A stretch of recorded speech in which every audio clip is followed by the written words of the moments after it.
ఒకరోజు నేను ద్వారకామాయిలో కూర్చొని ఉన్నాను. అకస్మాత్తుగా అదే మన అమరావతి నివాసియకు దాదాసాహెబ్ కాపర్దే ఉన్నాడు కదా, అతని భార్య తన చిన్న కొడుకుతో కలిసి నా వద్దకు వచ్చింది. షిరిడీలో చాలా రోజులు ఉంది.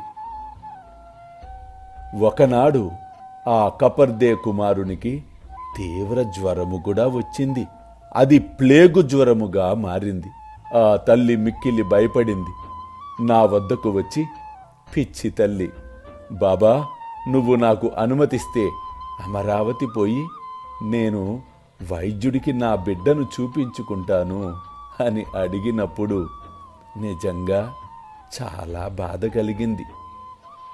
వెంటనే ఆ తల్లితో, అమ్మా ప్రస్తుతము ఆకాశము మబ్బులు పట్టి ఉన్నది, కొద్దిసేపటిలో మబ్బులన్నీయూ చెదిరిపోయి నిర్మలమైన ఆకాశమును చూచెదవు అనుచు నా చేతులను పైకెత్తి చూపగా నా చంకలోని కోడిగుడ్లంత పరిమాణము గల ప్లేగు పొక్కులను చూచి ఆ తల్లి భయకంపితురాలయ్యింది.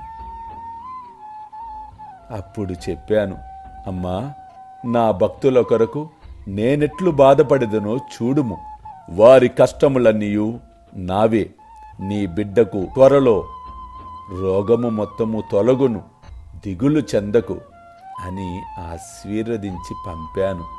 అలాగే జరిగింది. అల్లా మాలిక్, అల్లా అచ్చా కరేగా.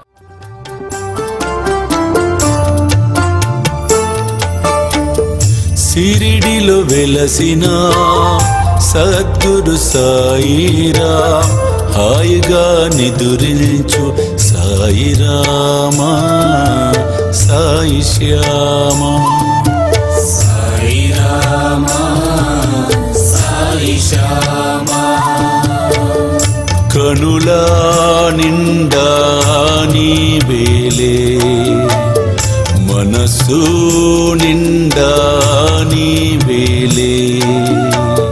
షిరిడిలో వెలసిన సద్గురు సాయిరాం, హాయిగా నిదురించు సాయిరామా, సాయి శ్యామా, సాయిరామా, సాయి శ్యామా.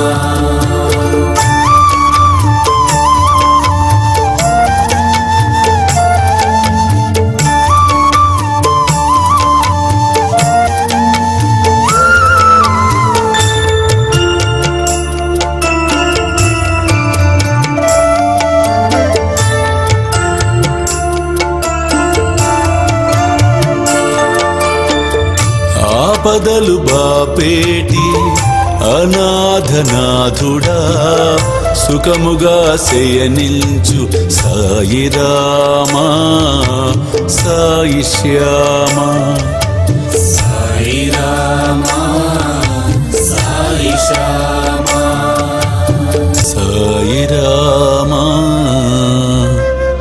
సాయి శ్యామా.